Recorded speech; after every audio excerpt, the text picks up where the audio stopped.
Ah, Mais que se passe-t-il? c'était assez marrant comme concept. Mais en fait, j'aimais vraiment que ça soit très décomplexé, relax, on jase. Découvre la Malaisie, en fait, tous les personnages, ils évoluent dans un décor qu'on connaît très peu. Pas très subjectif sur cette année-là, c'est mon pote Florent Bernard qui l'a réalisé. Le cinéma lui-même, il est vraiment génial, je l'aime trop. Non, moi je voulais remettre en fait les deux films en fait de Villeneuve en perspective. C'est plaisant de voir la réaction des gens.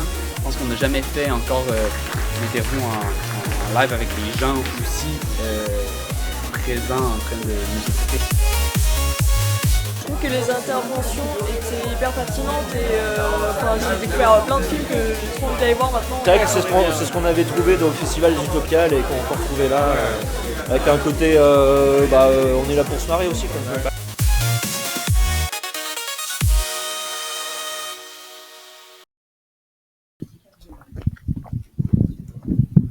Bonjour. Bonjour.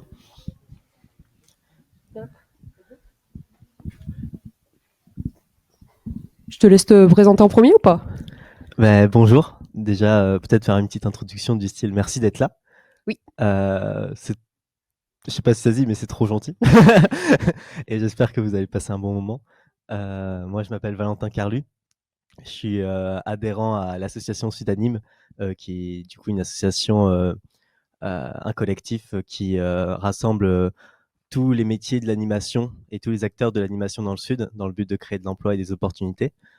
Voilà. Et du coup, je suis animateur 2D à l'origine. Et j'ai intégré cette association il y a à peu près 2 ans. Et voilà. Et je les représente aujourd'hui. Enchantée. Enchanté. Moi, bonjour. Mon pseudonyme, c'est Maëvis. Je suis créatrice de contenu sur les réseaux sociaux, notamment sur Twitch principalement, où je fais énormément de jeux vidéo.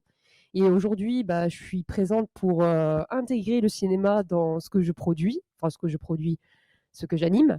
Et Screen Spirit m'a offert l'opportunité de vous présenter un de mes dessins animés qui a marqué mon enfance, donc notamment du coup Azur et Asmar. Et en compagnie de Valentin, on va parler déjà un peu de l'animation 2D. Donc on va parler avec vous, on aura des questions, etc. On va vous interroger. Et derrière, bien sûr, voir la séance de film. Donc voilà, merci d'être venu et ça nous fait vraiment plaisir.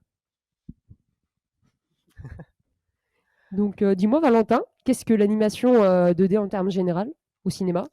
Alors, le cinéma d'animation 2D, ça regroupe toutes les productions et tous les films utilisant des techniques d'animation. Ça peut être très large. On va de l'animation 2D, 3D, stop motion, etc. Et en fait, il y a quasi une infinité de techniques d'animation.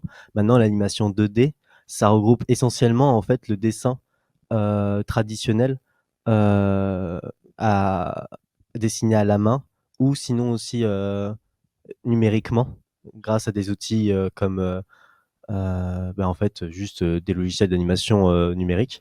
Toujours fait à la main en préalable alors?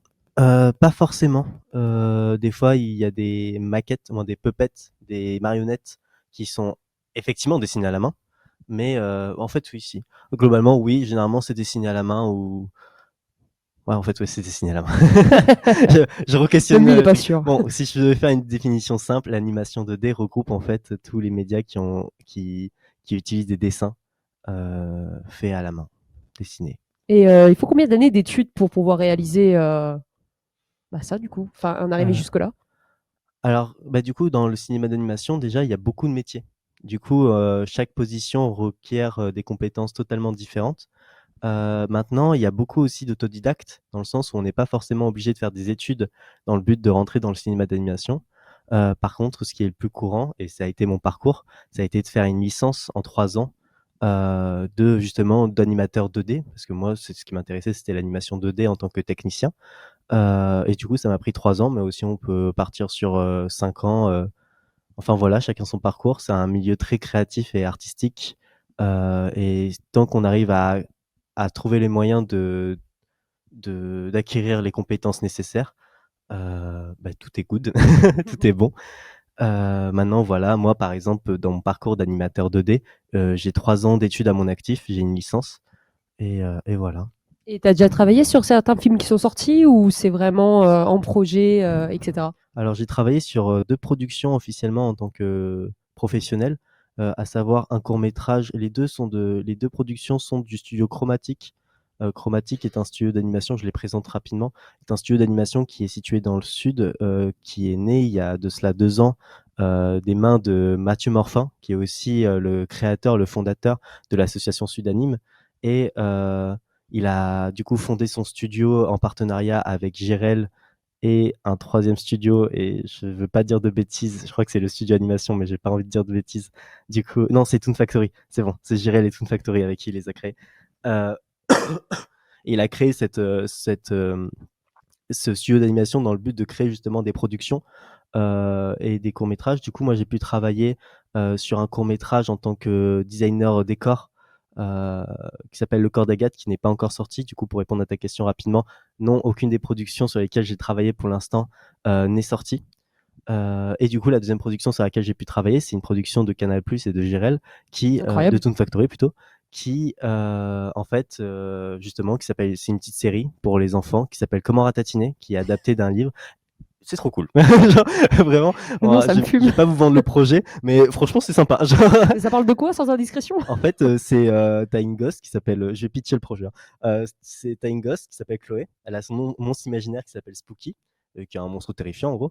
Et genre ils tiennent une émission qui s'appelle Comment ratatiner, où ils expliquent aux enfants comment ratatiner leur monstre. Et en fait, Ah bah, genre super. chaque épisode suit un peu un archétype classique du style, en fait, tu un enfant, il est dans une situation, comment ça s'appelle? Il est confronté à un monstre, il se cache ou en tout cas il est dans le mal quoi. Et en fait, il fait appel à Chloé et Spooky qui vont déjà Spooky va expliquer l'origine du monstre, son histoire, etc. dans une grande monstruerie, c'est une partie spéciale du film.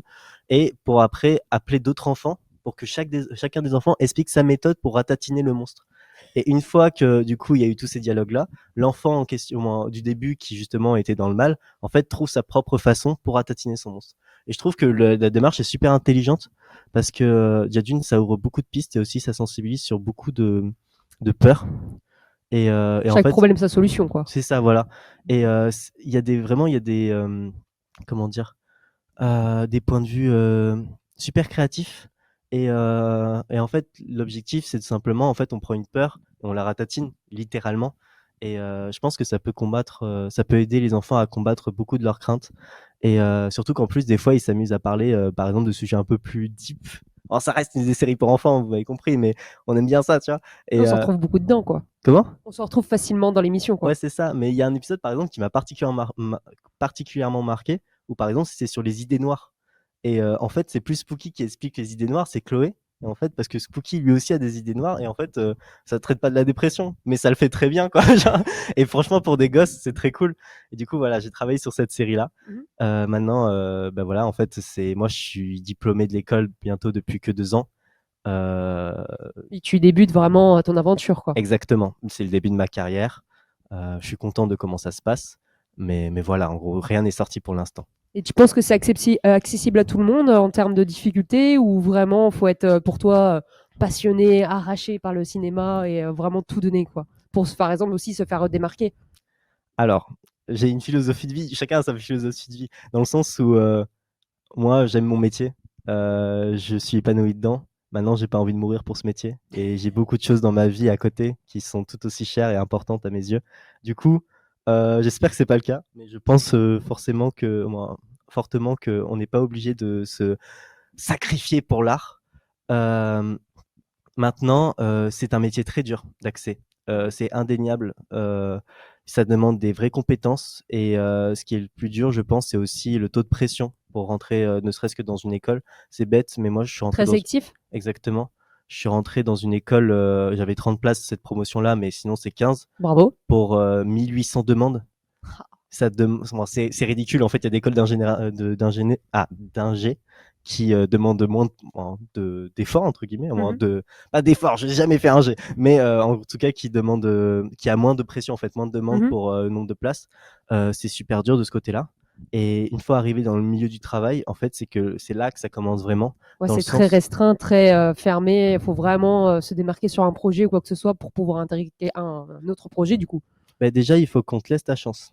en moyenne, pour avoir ton premier job en animation, c'est 1 an d'attente. Ah oui. C'est juste accepté, c'est comme ça et ça peut être plus.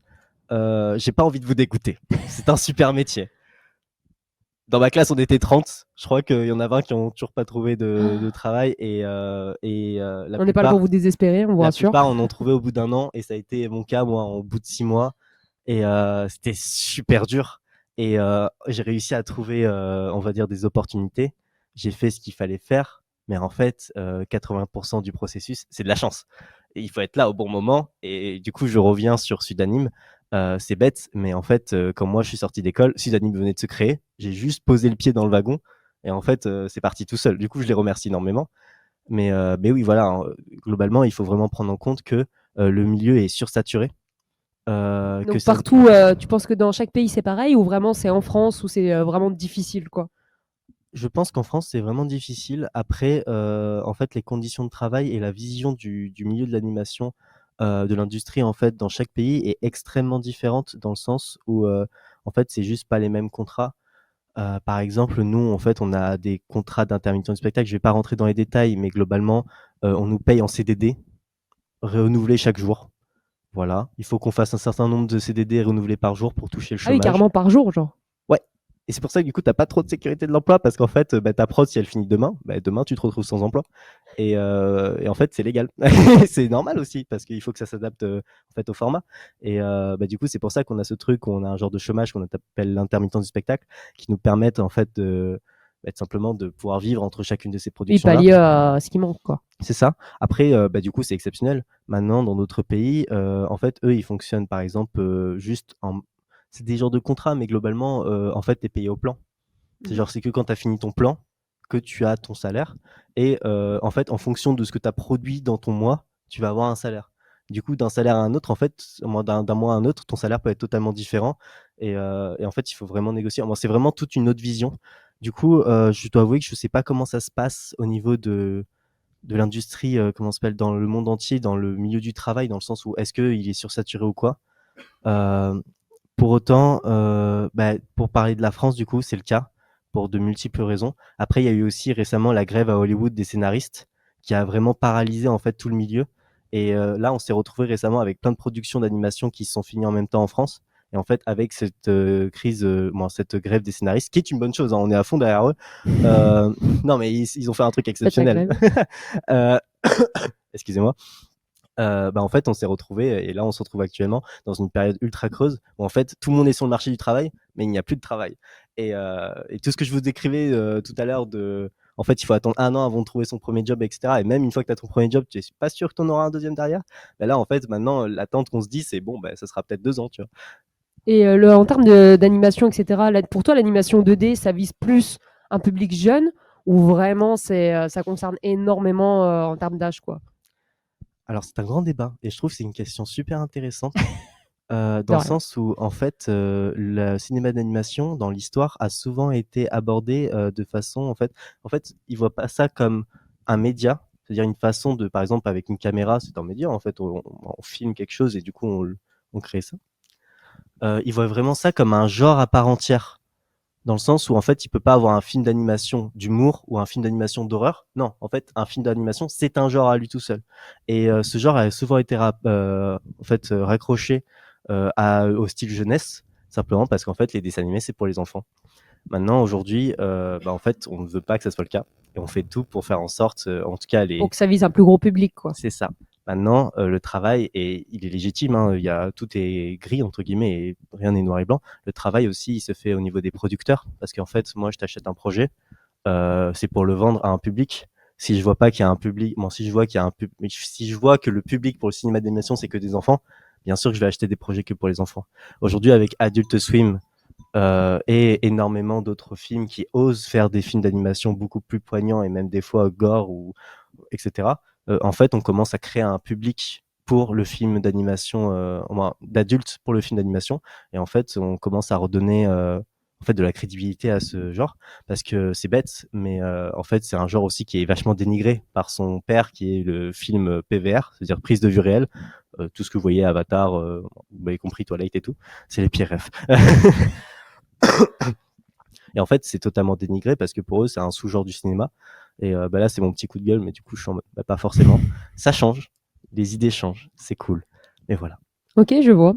Si jamais on est en live sur Twitch, si vous avez des questions, on vous voit. D'ailleurs, bonjour à tout le monde et merci d'être présent. Je vois beaucoup Magma, Layoum, les Calimero, etc. Merci en tout cas de nous regarder. Pareil, donc si vous avez des questions, n'hésitez pas. Pareil dans le public, sur l'animation 2D ou même le cinéma en termes généraux, j'ai envie Bien de dire. sûr. Et autre question, je sais pas, est-ce que quelqu'un a une question ou pas du tout? Ce qui concerne l'animation, non? Qu'est-ce que je pourrais te demander pour toi, selon toi, ou etc. Genre, c'est plus facile quand tu as... comment expliquer ça? Genre, pour toi, vers quel âge environ tu es sûr de réussir généralement dans cette branche? Est-ce que c'est vraiment, vraiment, comme tu dis, lié au facteur chance, ou plus tu en as dans ton bagage, et plus tu es sûr de décrocher quelque chose dans un bon projet, on va dire? Là, du coup, on parle vraiment en tant qu'animateur 2D? Oui. Ok. En fait, je pense vraiment qu'il y a une notion de, comme tu dis justement, de compétences, de bagages, etc. Mais de mon point de vue, c'est vraiment plus une notion d'opportunité, dans le sens où en fait, ce qui est le plus dur, c'est qu'on te laisse ta chance. Et en fait, c'est bête, mais le milieu est ultra formateur. Tu es sûr et certain que quand tu vas aller en école, tu as beau avoir 5 ans d'études derrière toi, voire plus, quand tu vas arriver dans une vraie production, en fait, tu vas te mettre à apprendre de vraies choses, ou pas de vraies choses, mais tu vas te mettre à apprendre de nouvelles choses qu'on t'aurait jamais appris à l'école, et c'est normal. Et en fait, tu te mets d'un coup à énormément évoluer, parce qu'en fait, tout simplement, tu as pu apprendre dans des conditions réelles. Et en fait, la seule chose qui te préservait de ça, on va dire, qui t'empêchait d'avoir accès à cette éducation et à ces connaissances, en fait, c'était juste l'opportunité de pouvoir travailler dans cette entreprise. C'est pour ça que les stages sont super importants. Les stages sont super durs à trouver aussi, tu t'en doutes, dans une bonne production en tout cas. Mais et même Je pense que tout est bon à prendre quand même, quoi. C'est ça. Moi, franchement, je te cache pas, j'ai pas fait de stage pendant mes 3 ans d'études, à cause notamment du Covid et aussi tout simplement parce que j'ai pas réussi à en trouver. J'ai ma responsabilité. J'ai eu l'opportunité de faire 2 semaines de stage sur la 3e année en Tsum Tsum pour, comment dire, tout simplement pour me dire, ok, j'ai au moins fait un stage. Ça a changé toute ma carrière. Sur ce stage-là, en fait, j'ai appris l'utilisation d'un nouveau logiciel et en fait, genre, avec ce logiciel-là, j'ai pu faire toute ma carrière actuelle. Et c'est un vrai délire. Faut vraiment être polyvalent, quoi. Ouais. Alors, ça, c'est une vraie question sur la polyvalence. Est-ce que tu peux avoir plusieurs rôles en tant qu'animateur? On va toujours te demander de te spécialiser parce que c'est plus simple. Donc, tu as quoi comme branche dans l'animation 2D? Ce que je me doute, c'est pas juste tu dessines et voilà, c'est fini. Je pense que tu as plusieurs branches. C'est quoi? Tu peux citer quelques différentes branches vraiment qui sont regroupées dans l'animation 2D du coup? Alors, je vais essayer de les compter, mais déjà, ne serait-ce que pour faire un personnage qui est dessiné et qui est genre, on va dire, qui bouge et qui est colorisé, etc. Alors, il y a, je pense, le storyboarder. C'est pas vraiment un animateur, du coup, on va le retirer. Je pense qu'il y a, du coup, celui qui fait les poses clés. Les poses clés, c'est les différents mouvements, c'est ça? Alors, du coup, c'est pour parler de manière technique de l'animation. En fait, dans le but de construire un mouvement. Je sais pas si ça vous intéresse. En vrai, je pense que c'est intéressant, mais du coup, en fait, dans le but de construire une animation, un mouvement, on a un process. Ce process, du coup, une procédure entre guillemets. Cette procédure, vous la remettez en question, vous trouvez votre propre recette dans le but que ça marche pour vous et que vous arrivez à développer quelque chose d'intéressant. Maintenant, il y a des bases qui fonctionnent partout. Et du coup, on se base sur ces recettes-là généralement. Déjà d'une, c'est ce qu'on appelle du coup le pose to pose. C'est qu'on va commencer par les poses les plus marquantes, qu'on va appeler poses clés. Comme la typose? Alors, la typose, c'est autre chose. La typose, c'est le modèle sans son rig. Et Oui. du coup, il est juste comme ça. Mais non, les poses clés, en fait, c'est, imaginons, je te donne un coup de poing comme ça. Tac. En fait, dans le but de construire ce mouvement, je vais d'abord dessiner les images qui définissent le mouvement. Ça veut dire ce dessin-là et ce dessin-là. Combien d'images par seconde? Question piège. Alors, en moyenne, c'est 24 images par seconde pour avoir un rendu 60 FPS. Maintenant, 95% des contenus que tu vas voir, et même peut-être 99% des contenus que tu vas voir, animent en 12 images par seconde. C'est-à-dire que, en fait, comment ça se fait alors le changement? tout simplement, en fait, tu prends une image et tu la laisses 2 frames. Ah oui, d'accord, oui, je vois. Voilà. Et sachant que dans une animation, en fait, on va jouer avec cette exposition. C'est comme ça qu'on appelle l'exposition. Dans le but de créer des trucs cool, du style genre, si je fais ça, tac, là, c'est en 2 frames. Et en fait, sur la dernière, là, je vais laisser l'image ici pendant genre, on va dire 10 images. Et après, je vais faire mon mouvement, tu vois. Ouais, la manière un peu comme les mangas, etc., où pendant 40 secondes, ils sont comme ça. Exactement. Ok, Tu je vas vois. vraiment maintenir le truc et en fait, ça va créer une sensation de force. Et en fait, tu peux jouer avec l'exposition dans le but de justement créer une certaine sensation dans le mouvement, créer un certain mouvement. Et du coup, pour revenir sur les différentes étapes qui te permettent de créer une animation, d'abord, tu vas faire les keyframes. Après, tu vas faire l'intervalle principal. C'est qu'en fait, entre cette image-là et cette image-là, il peut se passer une infinité de cas. Je peux faire. Tu vois, genre, et en fait, cet intervalle principal va vraiment définir la personnalité de ton animation et de ton mouvement. Et une fois que tu as fait ça, bon, je vais essayer de passer rapidement. Il y a du tie down, il y a de l'intervallage, il y a du clean, il y a de la colo et il y a du compo. Et du coup, je pense que je peux compter facilement 5-6 métiers d'animateurs 2D qui travaillent sur le même plan, mais en fait qui font des choses différentes dans le but d'avoir juste un seul mouvement. Ça, c'est fou. Ouais.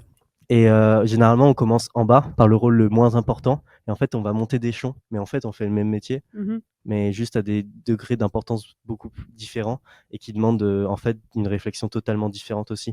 C'est pas les mêmes prérequis. Et même pour, par exemple, je sais pas si vous avez déjà dessiné un peu. On peut se dire, bah voilà, j'ai mon animation, elle est belle. J'ai mon dessin, il est beau, il est crayonné. Maintenant, j'ai envie d'utiliser mon marqueur noir pour faire le beau dessin, ce qu'on appelle cleaner. En fait, ça demande quand même énormément de compétences et de réflexion. C'est un travail très épuisant de cleaner, tout simplement parce qu'en fait, on va prendre en considération tout le travail que les gens ont fait derrière nous, c'est-à-dire l'intervallage. Oui, c'est pas la même personne, quoi. C'est ça, c'est pas la même personne. Et pour ça, on a des charts, on a des petites annotations qui sont toutes codées dans le but de pouvoir transmettre ton travail à quelqu'un d'autre et qu'il puisse le reprendre et comprendre ce que tu as fait directement. Et parce que s'il ne suit pas la même émotion, il suffit qu'il y ait une émotion dans le personnage ou quoi que ce soit. Exactement. Si tu reprends et que derrière, je sais pas, pour faire gros, en gros, si la personne, de base, elle a dessiné un personnage triste et que derrière, ça rend plutôt un côté juste un peu déçu et tout, c'est vrai que ça change toute l'histoire involontairement, quoi. À ce moment-là, on va parler d'intention. C'est l'intention qu'a mis l'artiste derrière son travail. Et en fait, il faut que tu la respectes. Et pour ça, il faut que tu puisses la comprendre. Et ne serait-ce que la comprendre, même si elle est annotée, ça te demande une certaine capacité. Et en fait, tu vas devoir comprendre le travail des gens qui sont passés derrière toi dans le but de le sublimer et de le respecter et de le conserver et pas qu'il se perde. Et en fait, c'est un travail super dur. Genre, je vous cache pas. Ça doit être vraiment de pression, beaucoup de pression sur cette personne, quoi. Dans tout ce qui est final, tout ce qui sert à finaliser les projets, comme l'écriture, justement, comme tu dis, celui qui clean, etc. S'ils suivent pas la frame, ça doit être vraiment compliqué pour eux, quoi. Ça demande en gros, sous-entendu, pour moi, s'ils y arrivent pas, ça peut recommencer de zéro ou vraiment c'est juste lui, sa partie qui recommence, quoi. Pour rentrer brièvement dans les détails, alors déjà d'une, il faut vraiment faire attention à sa santé mentale. C'est un métier, effectivement, les burn-out, ça y va.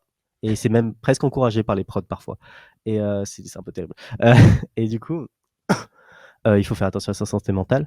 Et aussi, il faut accepter le fait que ton travail va être remis en question et qu'en fait, tu vas devoir recommencer. Il arrive fréquemment qu'en fait, il y a un budget pour ça, qu'on appelle le budget retake, où en fait, simplement, il y a des moments où on te dit, bon, ben voilà, tu vois, c'est arrivé à un pote. Il a fait toute une animation pour League of Legends. Peut-être qu'il regarde le live actuellement. Si t'es là, mec, c'est incroyable. Bon, passons. Excusez-moi. Soutien. Il a fait toute une animation pour League of Legends, du coup, dans un studio parisien. Et en fait, à la fin, on lui a dit, ok, trop cool. En fait, on change un personnage, ça va pas. Sauf qu'en fait, il a changé la tête d'un personnage, il a changé un personnage, son identité, tout ce qu'il fait dans la vie, etc. Si vous avez joué un peu à LoL, en fait, on lui demandait de changer Bard par Lee Sin. Le personnage n'a aucun rapport. Qui rigole derrière. Voilà, le personnage n'a aucun rapport et c'est pas du tout les mêmes enjeux, la même physique, etc. Et en fait, ils ont dû tout refaire. Et bah oui. Parce qu'il prend pas la même place forcément dans les décors, etc. aussi, donc ça doit être compliqué, quoi. C'était l'un des persos principaux du coup de la scène. C'est-à-dire que c'est pas comme s'il était juste derrière comme ça, tu vois. C'est vraiment, en fait, c'est pas un arbre qu'on enlève juste d'un plan, quoi. Non, c'était du film en fait. Et en fait, ça arrive constamment. Il n'y a pas une seule production, c'est pas arrivé.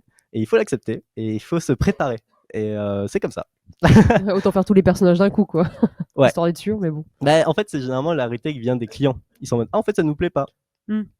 Et du coup, en fait, le client, s'il dit que ça lui plaît pas, tu dois refaire. Le client est roi. Le client est roi.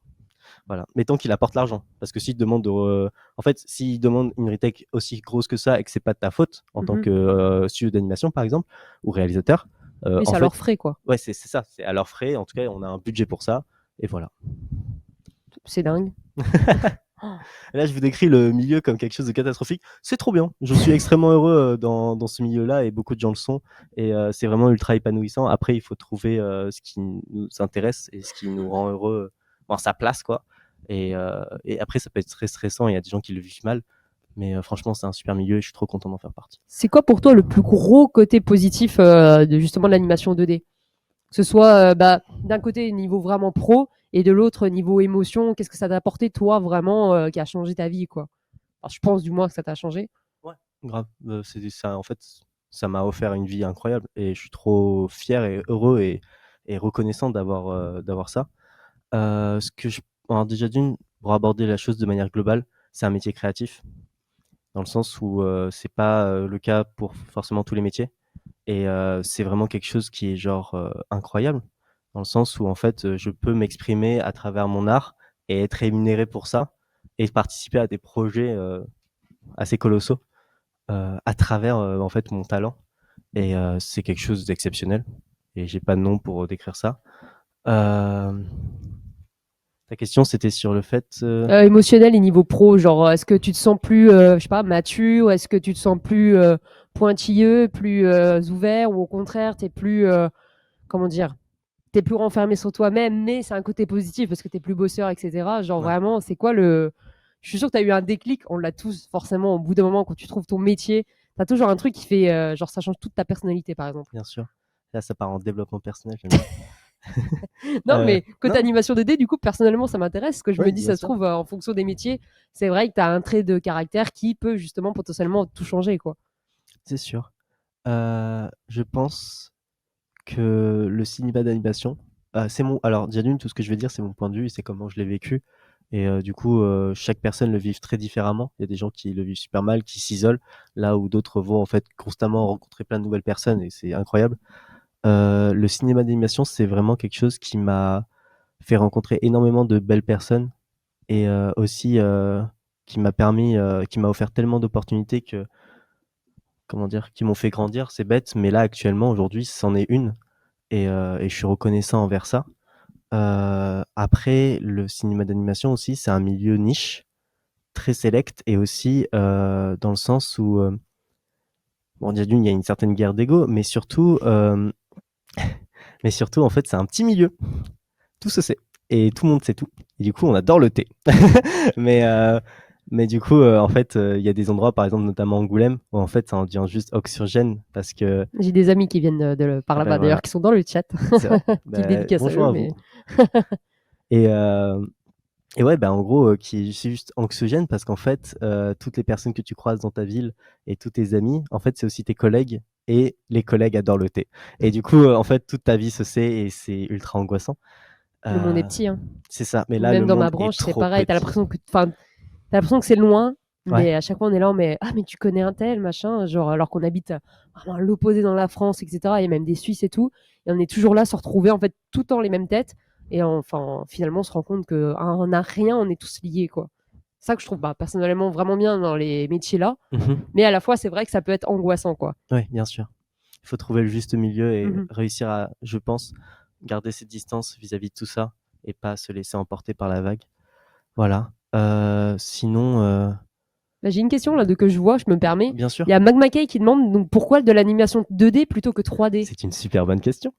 C'est par non, j'allais dire par pur ego, c'est un mensonge.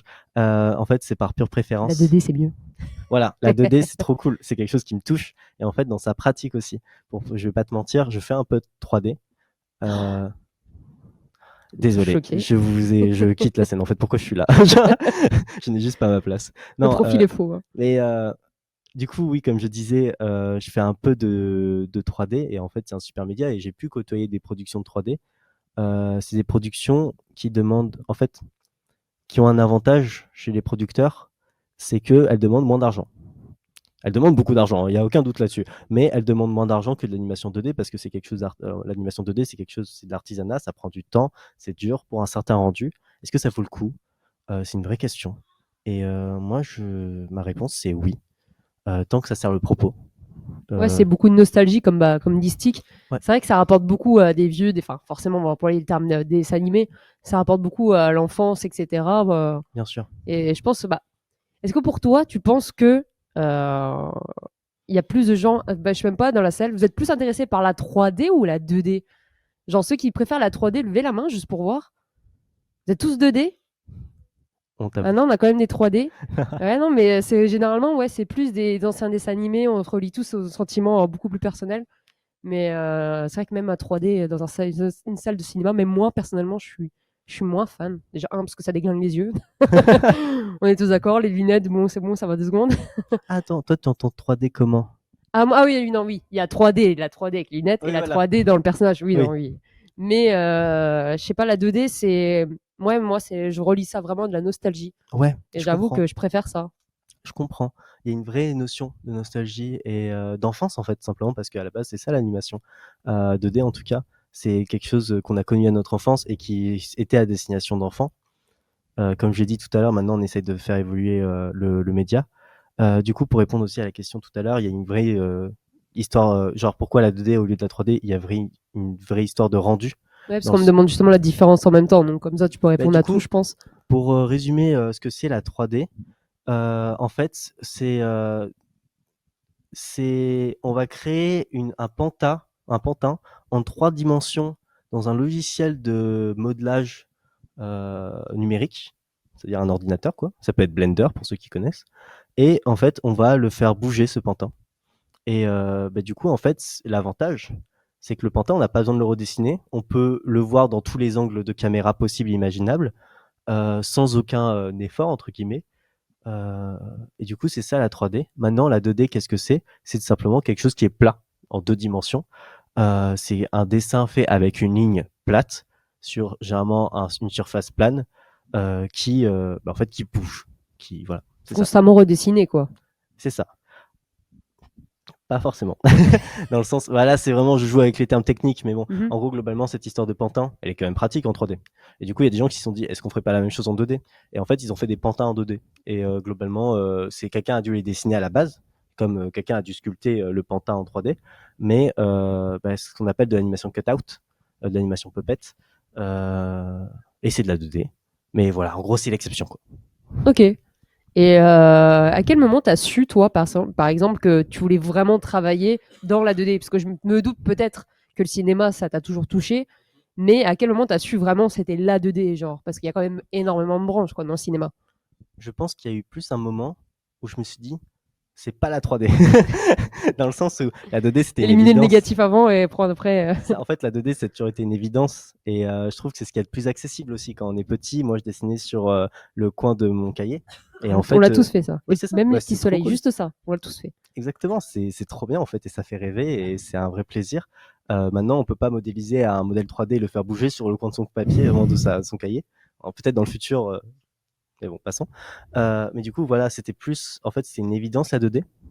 Là où la 3D, du coup, c'est plus venu. En fait, quand j'ai été confronté à la 3D, j'ai vu les premières productions à la Toy Story, Nemo, etc.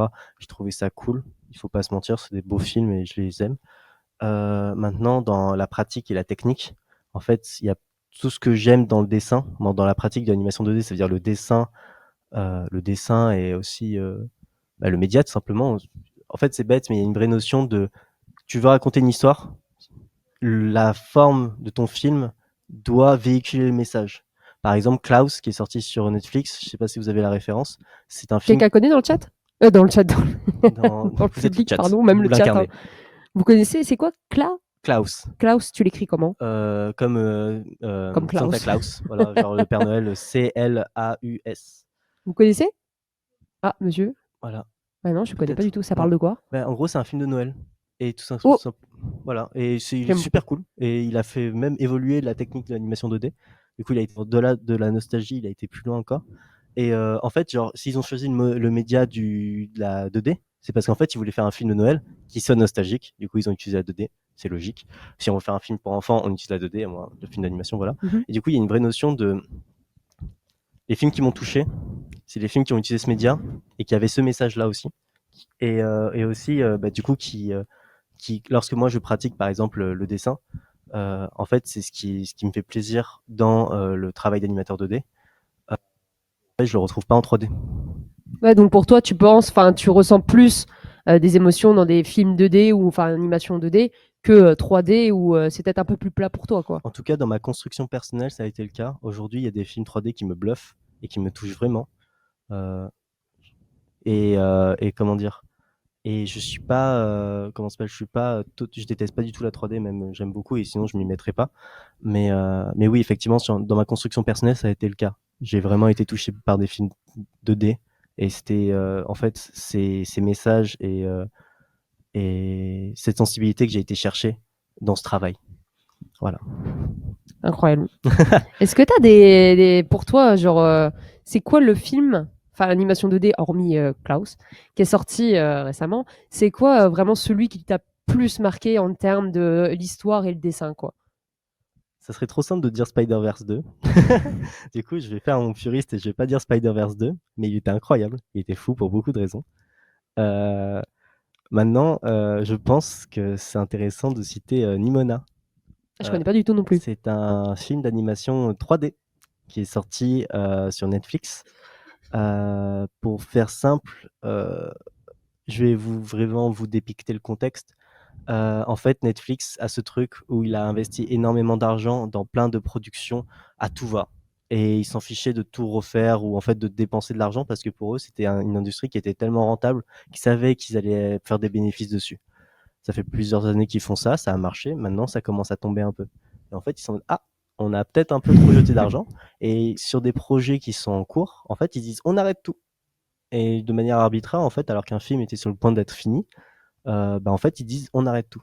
Nimona, c'est un film qui a connu ça, dans le sens où en fait, il était fini, je crois, à 80%. Et en fait, Netflix est arrivé à taper du poing et est en mode on arrête tout le film. Les animateurs, ils l'ont mal vécu parce que c'était eux des années de leur vie qu'on venait juste de supprimer sous leurs yeux pour des raisons économiques et en plus de manière totalement arbitraire. Et en fait, ils ont forcé, ils ont tout fait en sorte pour finir le film. Ils ont pris de leur temps, etc. Et ils ont sorti le film parce qu'ils savaient que ça allait être quelque chose de grandiose. Ça l'a été. Il a eu son petit succès. Et ça parle de quoi concrètement? C'est tiré d'une BD. Je vais vous vendre le truc comme je l'ai vécu parce que pour moi c'est un banger. Hein, vas-y, c'est beau. J'irai voir en rentrant d'ailleurs. C'est une société futuriste de chevaliers et il y a un démon, il y a une gamine, du coup c'est un démon et Ah mais je crois que je l'ai déjà vu, elle peut prendre plusieurs... C'est pas ça, elle peut prendre plusieurs formes? Ouais. Ah mais si, j'ai déjà vu, j'ai adoré. Bah voilà. Il est trop bien, elle prend plusieurs formes mais justement elle est exclue parce que justement c'est un monstre vu par tous et elle rencontre quelqu'un qui s'est fait exclure entre guillemets sans énormément spoil parce qu'il a tué quelqu'un et les deux vont faire équipe justement pour rétablir la vérité, mais on voit justement comment la petite elle peut prendre énormément de formes d'animaux, etc. Et pour le coup non, je suis d'accord avec toi, j'ai vraiment aimé aussi et j'ai trouvé l'animation toute géniale, quoi. Même l'humour, j'ai un humour très très très enfantin. Il est très cool l'humour. Et non, vraiment j'ai beaucoup aimé. Et tu vois, tout à l'heure je parlais justement d'histoires qui nous touchent, etc. Je trouve que Nimona dans son histoire et dans sa narration est particulièrement juste et vraiment ça m'a touché. En fait, à la fin, je dis les termes, hein, j'ai pleuré et j'étais en mode waouh, bébou, c'est fou. Ben oui, mais j'assume et il mérite en fait. Et du coup, quand je te sors en fait le contexte de la conception du film et comment s'est finie la production, en fait, c'est d'autant plus touchant parce que tu te dis en fait, c'est vraiment des gens qui étaient passionnés ils ont été en plein et rush, qui ont mis leur âme dedans, tu vois. Et en fait, c'est bête, mais peut-être que vous connaissez pas le festival d'animation qui s'appelle Annecy. Bon, c'est une ville à la base, mais il y a un festival d'animation là-bas. Et en gros, c'est un peu le festival d'animation du monde. Et c'est pas un peu, c'est totalement. Tout le monde entier vient en France à Annecy dans le but de rencontrer, de créer des opportunités et aussi de présenter leurs travaux. Du coup, c'est vraiment incroyable dans le sens où en fait, tu te retrouves avec une ville qui est envahie d'animateurs et de producteurs et de scénaristes pendant une semaine entière. Et c'est la fête, mais bon, façon. Et en fait, quand eux, ils sont arrivés, toute l'équipe, en mode, on a enfin fini le film, il va être un peu diffusé à Annecy. En fait, les gens les ont accueillis en mode genre, vous avez fait une dinguerie, c'est trop bien. Et en fait, c'est le meilleur happy ending qu'ils pouvaient avoir. Et en fait, juste pour cette histoire, Nimona est un film, je trouve, qui mérite d'être vu. Mais en plus, c'est un bon film. Non, mais non, je suis d'accord avec toi, Parce que je suis très aussi, animation. Je suis pas quelqu'un qui regarde des films. Genre, vraiment, j'y arrive pas, je dors au bout de 2 minutes chrono. Et tout ce qui est animation, même animé tout court, etc. Je peux rester des heures éveillée devant, il n'y a pas de problème. Et c'est vrai que tous les anciens dessins animés, ils sont passés devant mes yeux. Mais Nimona m'a vraiment aussi beaucoup touchée. Et c'est le fait aussi de voir comment deux personnes qui sont total opposées se retrouvent finalement à avoir un point commun, ce qui fait que du coup, qu'ils font équipe. Et vraiment, je vous conseille, allez le voir. Même avec des enfants, etc. Ça va, ça passe. Non, il est cool. Mais, Et à non, c'est destination cool. quand même pour les enfants. Mm. C'est ça, ils doivent toujours jongler entre le fait de, ok, on veut quand même parler de certains sujets, mais en fait, on est obligé de garder ce côté enfantin parce que, en fait, il faut le vendre à un public, quoi. Eh ben oui. Et ce serait pour toi, pourquoi, est-ce que tu as un mot de fin, genre vraiment sur l'animation 2D, quand on arrive sur la fin, mais genre quelque chose à dire, à motiver, ou je sais pas, un petit message personnel? Je pense que, fut un temps, il n'y avait pas d'école d'animation 2D. Aujourd'hui, il y en a plein. Et surtout, maintenant, il y a Internet qui permet d'apprendre énormément.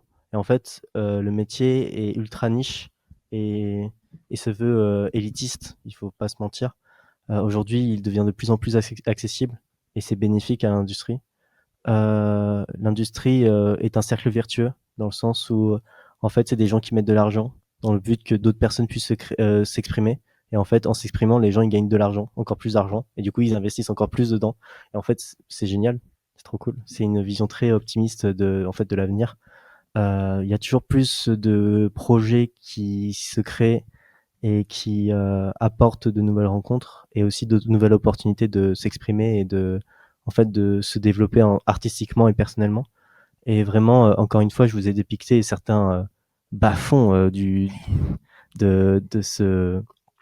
de cette industrie, mais c'est vraiment en fait quelque chose de culturellement, que ce soit pour toute la France ou personnellement, que ce soit du coup c'est vraiment quelque chose de culturellement et en fait de culturellement ultra riche et Ça apporte beaucoup, quoi. Faut vraiment C'est juste ça. s'investir et s'arracher dedans pour se faire démarquer, remarquer du moins, pas démarquer. Et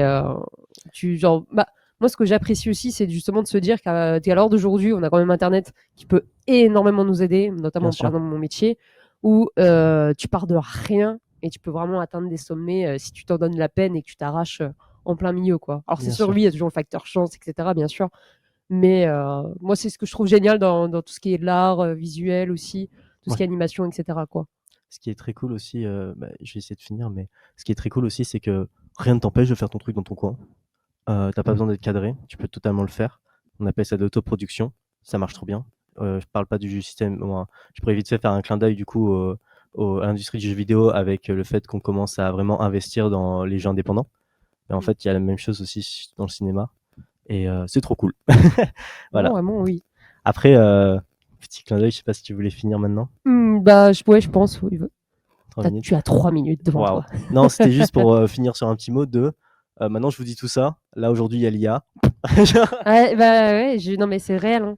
Même Voilà. pour les graphismes, toi, du coup, tu m'as dit que tu touchais un peu la branche du graphisme. Mais c'est vrai que l'IA, Du coup, côté c'est, positif ou négatif pour toi? je pense négatif. Ouais. Négatif, tout simplement parce que en fait, depuis toujours, on a eu de nouveaux outils dans le but de faciliter notre travail. Et il y a eu des gens qui étaient opposés à ça. Par exemple, le fait d'animer en 3D, c'était notamment genre une grosse opposition du côté des animateurs 2D en mode qu'est-ce que vous faites? Vous avez détruit l'animation. Aujourd'hui, on s'est adapté et en fait, on comprend que non, c'est un outil, ça permet des nouvelles choses et en fait, juste c'est les métiers qui évoluent et la technique qui évolue. En fait, c'est pas l'intention qu'il y a derrière l'IA de créer en fait Ouais, c'est beaucoup d'être un trop outil. facilité, quoi. En fait, l'intérêt derrière l'IA, c'est pas de réduire le coût de production, c'est vraiment en fait de remplacer des gens. Et quand tu sais qu'en plus la façon dont ils sont arrivés à créer cet outil, c'est en volant le travail de milliers d'artistes Ça, je suis d'accord avec toi. dans Ça. le but de juste faire un patchwork chelou. En fait, c'est éthiquement ignoble. Et en plus, c'est pour supprimer des métiers par derrière. Et du coup, c'est aussi enfin, pour l'industrie, c'est terrible, quoi. Et en fait, on en a subi les conséquences on a subi énormément de conséquences déjà aujourd'hui à base de gens qui reçoivent des lettres de bon bah demain t'es remplacé par une machine. Et c'est fréquent, c'est vraiment pas une fantaisie ou quoi, ces mails sont là en fait, ils existent et c'est terrible. Ouais, donc on en revient toujours au point de départ de se dire que bah, mine de rien, par l'humain c'est toujours mieux, et que derrière tout ce qui est animation, etc., on vise toujours bah, mine de rien encore la 2D, car c'est toujours nostalgique, ça nous rappelle l'enfance, etc. Mais jusqu'au point de travail, quoi, jusqu'à la création, enfin le départ. Bah, franchement, merci en tout cas. On peut rien, merci Ça me à fait toi. plaisir. Et du coup, bah, moi, j'ai choisi personnellement Azur et Asmar, qui est un dessin animé qui a marqué mon enfance. On regardait ça dans mon école en étant primaire. Les petites salles du CDI, de temps en temps, on avait des petits films et tout. Et graphiquement parlant, justement, il m'a énormément bluffé, car à l'époque, pour nous, c'était énormément de couleurs. Je dis ça comme si j'avais 40 ans, c'est cool. Pardon pour les quarantenaires. C'était pas du tout visé. Mais voilà, donc je vous le présente aujourd'hui. Et merci Vincent, du coup, d'avoir répondu à mes questions. Et merci au chat, merci au public. Et j'espère que vous êtes prêts. Je sais pas s'il y en a qui ont déjà vu le film. Oui. C'est beaucoup d'enfants. Je suis choquée, il y a beaucoup d'enfants quand même qui l'ont vu. Ok, bah merci beaucoup en tout cas d'être venu. Et merci d'avoir pris le temps de nous écouter en tout cas. Et bah, bonne séance à tout le monde. Et merci à tous les deux. Et pour nos amis qui sont sur Twitch, nous allons partir à Nantes.